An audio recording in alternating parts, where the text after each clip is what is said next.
Attends, t'as gagné la première place. Oui. Et j'ai gagné.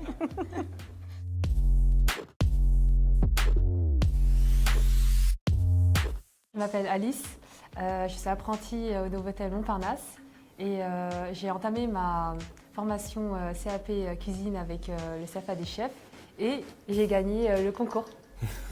Je suis Edwige Martinez, je prépare un CAP. J'ai préparé cette année un CAP pâtisserie à l'UTEC d'Emerinville et j'étais en entreprise à Disneyland Paris au Délices de Mini, donc la pâtisserie centrale. Et aujourd'hui, j'ai gagné le concours du CFA des chefs en compagnie de ma tutrice, du coup, Timla.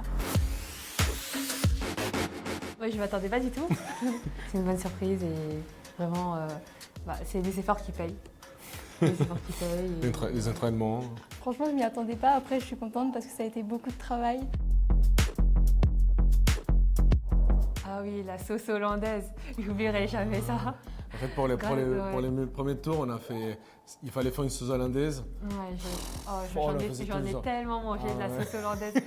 Maintenant, la sauce hollandaise, elle est tellement bonne. Ouais, Vraiment, elle est bonne. Le dessert, on l'a fait en collaboration toutes les deux. Edwige et moi étions plutôt d'accord sur les saveurs méditerranéennes, donc le citron, la pêche plate, l'huile d'olive, l'olive noire et le thym. C'était un entremets qui se composait essentiellement de pêche, donc avec un crémeux pêche, un insert pêche.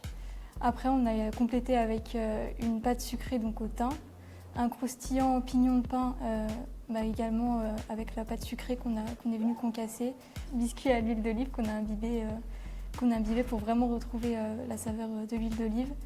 Et après, ça a été une tuile avec de la poudre d'olive, une mousse vanille, et voilà. On avait un budget du coup de 20 € TTC qu'il fallait respecter. Donc quels légumes?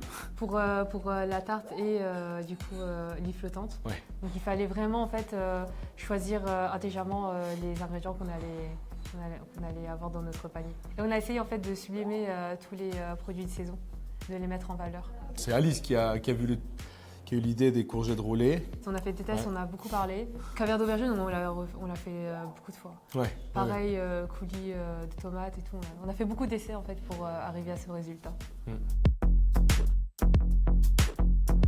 Je pense qu'entre l'Alice qui m'a dit on fait les concours, j'aimerais bien faire ça, et l'Alice aujourd'hui on fait les concours, je pense que c'est deux personnes différentes. Elle a beaucoup grandi dans son palais, dans sa vision aussi de la cuisine. Quand je l'ai rencontrée, ses idées, elle avait 1000 idées, mais aucune qui tenait en place. Enfin, c'était des choses qui n'avaient pas vraiment. C'est farfelues. Exactement. Et aujourd'hui, Alice, elle est capable de. J'ai un peu les pieds sur terre. Un peu plus les pieds sur terre. Au niveau technique, oui, ça a été très, très riche. Comme j'ai dit, on a refait jusqu'à ce que ce soit maîtrisé. Après, sur le plan personnel, c'est surtout là que ça a été le plus enrichissant, oui, je pense. Parce que ça a été vraiment pas lâcher, en fait, juste persévérer, même quand je voyais qu'au bout de 2-3 fois, c'était toujours aussi raté, mais fallait recommencer. À chaque fois, elle me disait non, tu recommences et c'est tout. Et au fur et à mesure, en fait, ça a payé. Et moi, c'est vraiment ça que ça m'a apporté. Et rien que pour ça, même si j'avais pas gagné le concours, rien que pour ça, pour moi, c'était déjà gagné. Franchement, je pense que pour une première, je changerais rien parce que ça m'a vraiment permis de plus travailler avec ma tutrice, de vraiment développer une relation plus tutrice-apprenti, quoi. Et de vraiment mieux apprendre à se connaître. Je me ferais, je suis trop fière d'elle. Pour les premiers tours, on était en 3e place. Je pense que et ça nous a fait du bien. Parce que du coup, on s'est mis un coup de boost vraiment pour essayer d'avoir la première place. L'année prochaine, je vais quitter Disney, du coup. Je vais dans un restaurant gastronomique à Paris. Je vais continuer en dessert de restaurant. Je continue sur BTS, option cuisine, et je serai du coup au Royal Monceau pour 2 ans.